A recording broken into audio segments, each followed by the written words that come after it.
to start off by saying congratulations on this brand new album. I've been listening to it all day, and it's an amazing album, so congratulations. Oh, thank you. Thank you so much. I appreciate it. So this album sees the band explore more into Norse mythology. I was wondering if you could tell us a little bit about those early talks that you had about this album and where the idea for this album came from. Well, we had a vague idea and about the concept, and Eva, the guitar player, the main songwriter, he came down to my place. We usually have a concept meeting to pan out the directions and to make some sort of a backdrop for the whole process. So he came down. It was I can't remember the exact date, but it was in 2021, so it was 2 years ago. And we thought of finally paying homage to one of the most interesting creatures in the Norse mythology and beyond that, Heimdal. And Heimdal has been sort of lurking around in the shadows of the Enslaved universe ever since the beginning of our career, and we even had a song called Heimdal, that's in Old Norse, on our demo tape Yggdrasil from 1992. So he's been there all the time, a really, really fascinating and enigmatic character with sort of shrouded origins, because, well, he appears in the Norse mythology, but, I mean, there are a lot of loose ends in the mythological stories about Heimdal, and we wanted to explore more of that. Yeah. To also put him in a historical context. So we pretty much came to the conclusion that he was here already before something called Norse mythology even existed. He was probably he belonged to a much older cult than the Norse mythology. So he was definitely a forerunner, and in some form, one way or the other, he has been lurking around in these areas for who knows how long, but thousands of years, and thousands of years before the Odin cult arrived on the Scandinavian peninsula. So you can find traces of Heimdal-like creatures, forerunners, in Bronze Age rock carvings and stuff like that. So really, really interesting character, and it was really, really fascinating to dig into.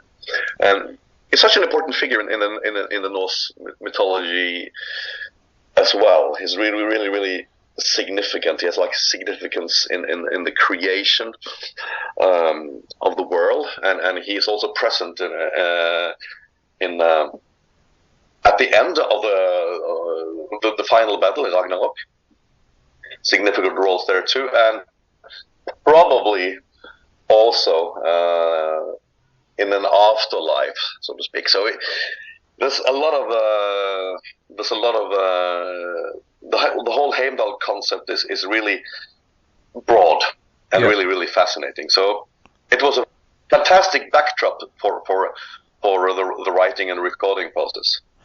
Really, really fascinating. You mentioned about exploring more and more about Heimdal as a character. Was there anything that you learnt during that exploration that really surprised you?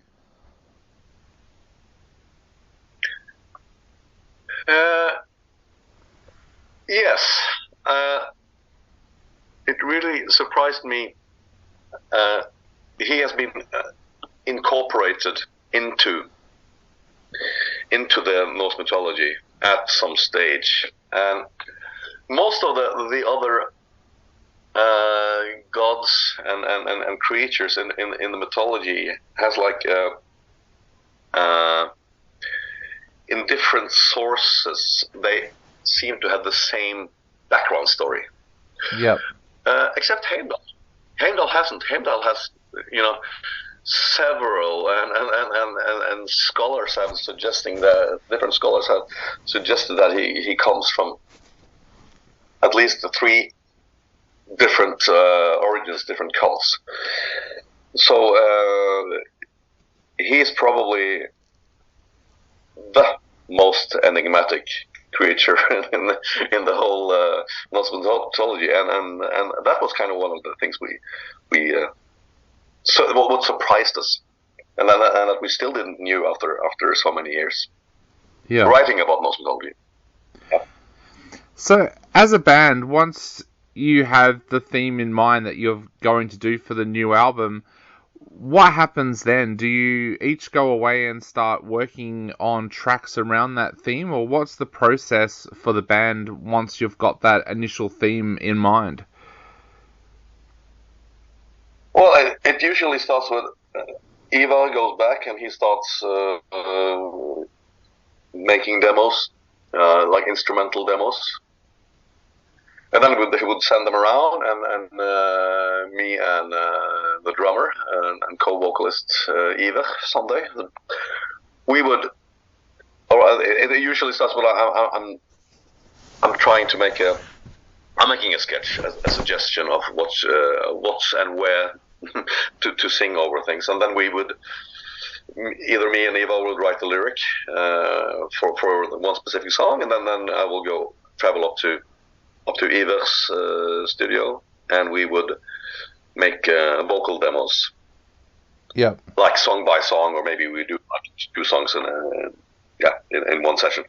So that's usually the process, and after we have added some vocals to it, we would decide where to put the guitar leads, the keyboard leads, and that's basically the process. Yeah. I was interested to read studio yeah. I was interested to read in another interview as well that the father-son relationship between Heimdal and Odin also kind of mirrors the journey that the band has had over the 30 years as well. I was wondering if you could talk a little bit about that, about the notion that this album kind of has dialogue between the band from now and the band in the past. Is that something that you were aware of at the time as well? Yeah, that was one of the, let's call it the elements we put on the paper when we made the background story for the album. And the Odin Heimdal relation, that's one of the theories of the origins of Heimdal, or at least how they incorporated Heimdal into the Norse mythology. And yeah, I mean, we for some reason we have always managed as a band to at least unconsciously keep the red line through our songs, our albums. So it's always, we have always some elements that unconsciously connect us with our previous albums or past. So it's got some similarities that way, definitely. I was going to ask too, as well, with the pandemic in the middle of everything, as well, was that a time for you to reflect on where the band has come from over the years? Because I know a lot of bands that have been around for a long time kind of use that time to reflect on the past and look to the future as well. What was that time like for you in particular? I mean, first of all, I think the writing process of this album was probably one of the few things that we benefited. It was beneficial to have a pandemic because we don't have that much time to write albums and record albums, because we usually do that in the middle of gigs and tours. So for the first time in a very long time, we actually had ample time to do a little exploration in the writing process and the recording process and the process of making demos and the whole effort really. Yeah. So finally we could try out different angles, different solution, a lot of twisting and tweaking to the on the arrangements, and I think that was really beneficial. So, and of course, I mean, it became the whole effort, the whole songs have become a little bit more introvert, I would say. I mean, there's more layers to them. Yeah, there's like something intricate going on all the time throughout all the songs. Even in the seemingly primitive parts, there's several layers to it. So it was harder to record them, and also it was kind of, as soon as we got the songs under the skin, so to speak, it was like really enjoyable to work with them, because it was like became a greater part of yourself. Yeah. So that was really cool. Yeah. I was going to ask about those layers, because I was going to say, when you listen to this album and you listen to the tracks 2 or 3 times, you start to hear things on those tracks that you didn't hear the first time around. Have you found that yourself as you listen to these tracks, that there's things there that you don't notice the first couple of times? Oh yeah, absolutely. On some of the songs, I really had to listen to the instrumental demos several times to kind of get the clue. And some parts and some songs were more immediate than others. But I would say, like, at least half of the songs I really had to listen to many times to figure out what to do with them, how to figure out what to sing over them. Yeah. So I spent loads of hours doing the exact same thing. So yes, definitely. I wanted to ask too about the intro to Behind the Mirror. That is such a haunting and beautiful intro. Tell us a little bit about how that intro came to life, because that just absolutely blew me away when I heard that. Well, that's our friend Eilif Gundersen. He plays in Vardruna, and he's got like an exact replica of a Bronze Age instrument. It's like a replica made of a bronze horn that it's I think it's like 3,300 years old, and it was found in a bog in Denmark, and since it was like lying in a bog, it was like completely preserved. So they were able to make replicas out of it, and it sound absolutely haunting, mesmerizing, and totally amazing. So we contacted Eilif and asked if he would be willing to play some horn for us. So he came down to my place. We all gathered here for the last recordings, and then we transported him onto an island in a lake nearby here, and he was like standing on this island playing the horn, while me and Håkon were paddling around him to kind of trying to recreate a scenario from try to recreate a Bronze Age scenario. Yeah. And of course we had to paddle, because they didn't have rowing vessels at that stage. They were paddling their boats. Yeah. So that's why. So yeah, and that horn also appears on the outro of the album. So it's a kind of a bridge to the ancient times, to the origins of the creature Heimdal. Yeah.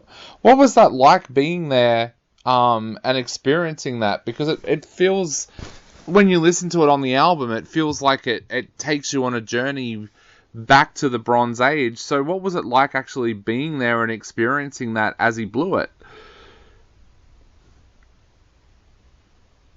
It was kind of it was really mesmerizing. It was you felt kind of connected to something big. One of those goosebumps moments. Yep. Yeah, really spiritual. It was like all silent that day, and that horn, that sound. I mean, it like resounded. Like the funny thing is, like a friend of mine, he was standing on the shore, like at least, let's say, 400 or 500 meters away, and he said the sound got like more and more massive. It's like it bore like a thunderstorm. So it was he said it was totally amazing. Wow. And you can just imagine when they blew horns for whatever reasons. Either it was a ceremony in the Bronze Age, or if it was in connection to a battle called. We don't know. Probably both. Yep. So it was really an eerie, sort of esoteric feeling. Yeah. It was amazing. Wow. Well, we've talked about the journey that you've been on with this album. What would you like your fans to take away from this album when they sit down to listen to it? Is there something that you hope that they take away from this album? I mean, I think music, good music, are meant to somehow take the listener, or even the performer on some sort of a journey. It's supposed to transform you into a different state of mind, and I personally think we have succeeded this time, because it's really I think it's dynamic. It's drony. It's a bit psychedelic and trippy, and it really does take you on such a journey. I mean, for those who are interested, of course. I mean, those who doesn't. I mean, people will dismiss it if they don't like it, of course. But I mean, if you are into Enslaved, if you understand where we are heading, you will really appreciate it, I think. Definitely. At least we do. When we perform the songs, we get that feeling. So we hope that is transformable to the listening audience as well. Definitely. Well, we're going to let our listeners start on that journey right now. We're going to play Forest Dweller on our show. So I guess to finish off, what would you like to say to all of your Australian fans out there who are about to go and grab the album? And is there any chance that we might see you guys tour in Australia sometime soon as well? I wish I could say yes, but I mean, we have plans of we're going to play in Bergen, Norway, next Friday, and then we are heading to the United States and Canada, and then we have Europe, and then we have festivals. So I doubt that anything will happen in 2023 in Australia. I mean, it's not. I think we are pretty much fully booked. Yeah. For this year, so hopefully next year. But I mean, we're facing troubles with. I think everybody knows that logistics have